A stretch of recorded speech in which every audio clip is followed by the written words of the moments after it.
أحمد الشيخ علي كلاي ويسقوا ملكي لها ويب-سايت كديني. بسم الله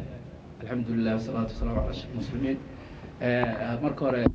dadweynaha nooga soo qayb galay marka hore waxa ku soo dhawaataan xafladan qiimaha leh ay noo qaban qaabiyeen kooxda walaalaha qaahir iyo gudoomiyahooda Saciid Buubsheef inta kadib horta Soomaalida waa inay barataa xaflad dadka markay soo daahan inta joogto in xafladda loo furo sababtoo ah Soomaalidu anagu waxaan naqaanaa in la isu sugo waa wax adduunka macnaha dib nooga dhigay macnaha sababtoo ah dad baa waxa la bilaamiyay 8 ilaa hadda way maqan yihiin macnaha taana macnaha waxa sabab ah barnaamijyada la bilaabay ayaa la sugaa Soomaalidu waa inay barataa dhaqanka ah barnaamijka waqtiga loogu talagalay hal qof haduu jooga xagtaa halkii qof loo qabto haddaan tusaale u soo qaadano Yurubta ama adduunkaas hormaray waxa dareemaysaa timetable-ku lagu siiyay sidoo yahay uu ku socdaa laakiin annaga timetable-keena jawaab waa qalad oo 8 aan ballanay haddana waa 10 marka ka raali ahaada macnaha daahaydaas la soo daahay waa xagga farsamada iyo Soomaalida oo aad ugu dhaga fudnaan xagga ballamada haddii aan soo noqono macnaha barnaamijkeenan inaan furno website-ka Daynil waxaan ugu dhaliyay in horta Soomaalidu ay barato waxa la yiraahdo saxaafadda ama waxa la yiraahdo xorta qofku inuu xor yahay adduunkan hormaray sida la socotaan inta ayna saxaafadda jirin caburanaya ka jirtay Mareykankan hadda hormaray aan ku fiirino أولاً وحواه ودنك أوجو دجال كسكيها بدن ودنك أوجو دب كبدن ودنك أوجو توجد بدن ودنك أوجو corruption كبدن سلا الله صعدان أنا كمان توح صومالي ليرا وضدك بد لوجا قاتجوينا معناه توجدي بد يا معناه عالم كنا بحي لكن أوجاد إنه مريكا كنا نوجه الرئي أو لديه جري معناه قرن إلا يدور بقول يدور كن أو بقول سنة اللي جتشوجو إنه يكح بد النعضو أو بد الدفاع لكن أنا وثقة يعني ولا فانسي برضو عبادتك وبد ذاتك الدفاع واي معناه صوته وحلا صعدتان دل كان عم كنا والله هاي ملاقي أبو بدن لقوا عن الصومالي اللي كين يجري هذا أنا ملاقي لله سيدا الله صعدتان تانا وحكور تاجن وحي أهاين بالشداس لكن أنا قصقلا يا فاني أو برضو عبادات توقف فيها بدي أيو دفاعية وعوك الدفاعية توجدي لكن أنا وحنا ولا فانسي معناها إن أي قلديهن لكن أوجاده معناه وح لا أبوري ودمنا هذا القلبات كأم الدولة هالشيء نوع أبورين سيد ذلك الله وقف صدق ذلك مركور وحلاقة قف صدق ذلك كونفورت مقدسه يا جارده ذلك الدجن هو هرسيدان معناه قفص جدا هذا أنا وحلا قفصنا يا بنتلان إسماعيل مليه الدجنا قف كان أوجين بقى أنا عري يقول يميل والبقى يكور دونا ودمنا هذا القلبات أنت صدق هو بحنا صحافة المركز الأساس أي waxaan ku bilownay website ka horeeyay oo aan isku daynay inaan fulino oo Daynil Peace la dhigi jiray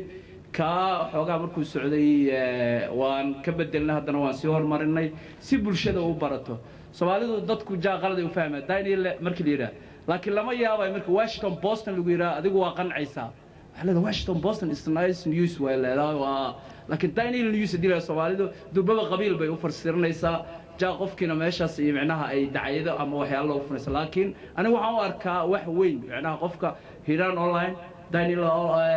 daynil.com معناها هو هرمر معناها برشة اللي اسمه سببته أدونك معناها صار له صعود مجالك كستو أنا جو عندنا مجال غوتنبرغ دلك سويدن وحاكسوا بحجرات غوت يتبور بوسطن لنا كسب وجرائد كوا أفكار دير ضدك قبل ككريه أخرستان sababtoo deegaan wuxuu ka hadlaa dibka ay haysto dadka deegaankaas degan marka Soomaalidu iyo qalad u fahmin macnaha website-ka diilira website-ka Daynil website-ka Hiiraan website-ka Galguduud hadii la yiraahdo qalad u fahmin waa horumar qofka ina ku dhiirigelisay rabaa macnaha in horumarkaas la gaaro waa faa'iido deegaan kamid oo la barto xataa oo caalamka barto waa faa'iido xataa noo soo kordhay tan kale saxaafadda sida la socotaan dib badan ay soo martay dadka ugu horeeyay saxaafad aasana waxay ahaayeen saaxiibkan Saanuni iyo saa la socotaan idaacadii ugu horeysay oo Muqdisho ka howlgasho waa wariyaashii ugu horeeyay macnaha ay ka hirgeliyo sida STN oo kale idaacado badan la soo shaqeeyay marka wuu dareemi karaa macnaha saxaafadda dhibka ay lahayd annaga Soomaaliya dad inta badan intiis joogi jirtay Soomaaliya waxa la yiraahdaa xiddigta October bis ayaa furneed xiddigta October waxay ka hadli jirtay kacankaas wax jiro waxa laga hadli jiray horumarka warshad bay furtay dawladii jid bay dhistay kacanku uu laba kacleeyay lama sheegi jirin macnaha ninka la dilay ama ka gaal shiraha ku dhibaataysan ama ninka la dhacay lama sheegi jirin taana waxay ahayd halka dhinaca saxaafadda Soomaaliya ha badnaato ha iska xumaato laakiin ogow adoo gurigaada iska joogo ayaa waxaad ku heshay war degdeg oo fresh ah waxa ku heshay wax ka yar 10 second waxa waa faa'iido makan adiga aad ku kalsooneen tira website-kaas waa below ogow nin kale oo dhahayo waxa jira website-kaas waa rumo xiraan Soomaalidu gar waligeed laba nin kama wada qosliso saxaafadda sideeda maalina way ka qoslinaysaa maalina macnaha waa nacaysaa war adiga ku dhibay ay sheegaysaa marka dadku inay qaarna marna saxaafadda ay qaar taageeraan qaarna nacaan waxa keenaysa waa taas warka adiga ku faacdo saxaafadda sideedaba dhaxdhaxaad laba arrimood ay dhaxdhaxaad ka noqon saxaafadda markii la yiraahdo dhaxdhaxaadnimo waxayna ka noqon arrimaha diintaada dhaxdhaxaad kama noqon doontid maba ka noqon kartid waaba diintaadii iyo dalkaada markii lagu soo duulacado shisheeye haysto waa waxyaalaha aan macnaha marnaba aan dhaxdhaxaad laga noqon karin saxaafaddana sida aad la socotaan waxa ay mar walba ay hormarisaa waa bulshada dadka tabarta yar sidaan la socon website-ka Daynile inta uu jiray waxaan xusuusanaa dhowr qof oo ku dhibaateysneed aan soo gelin website-kaas inay lacag loogu aruuriyay in qaarkood wadamada reer galbeedka la geeyay lagu soo daaweeyay ayagoo caafimaad qaba reerkooda ku soo noqdeen ayada xataa macnaha waa horumar ma jiri leen hadaan la heli lahayn saxaafadda marka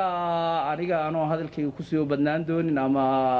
waqtiga dhowrayo waxa idin leeyahay macnaha haddaad noo aragtaan inaan qaldannahay waa nasixi kartiin waxa waaye ilaahay un baan qaldamin inta kale way wada qaldantaa qaladkeena waa qaldami karnaa marka waxaan ugu leedahay inaan nasaxdaan inaan nacaydaan ugu leedahay walaalo waxa soo ku qaldan tahay taas ka sax meeshas ka sax waa horumar ay wixii gaaraysa laakiin haddii adiga qarsatid aad la aamustid macnaha adiga la ku jiranayo macnaha ku dhibaataysanayo marka waxa idin leeyahay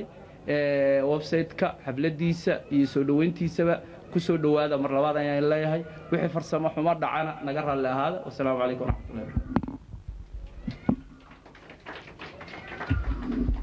watahay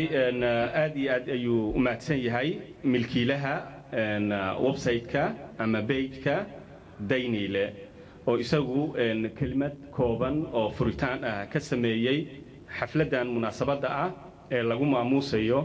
aasaaskii ama gundhigii website-ka Daynile ee sanadii 2000 iyo waliba xuska maalinta saxaafadda caalamka oo maanta ay ku beegan tahay 3 May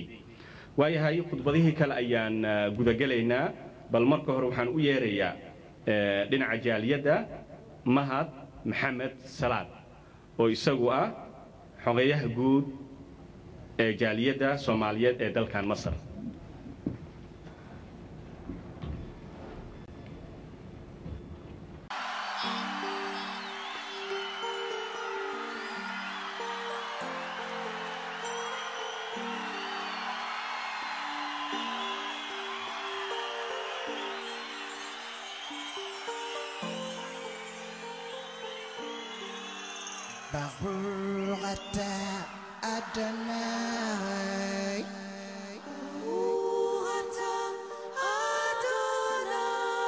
Baruch haba Yerushalayim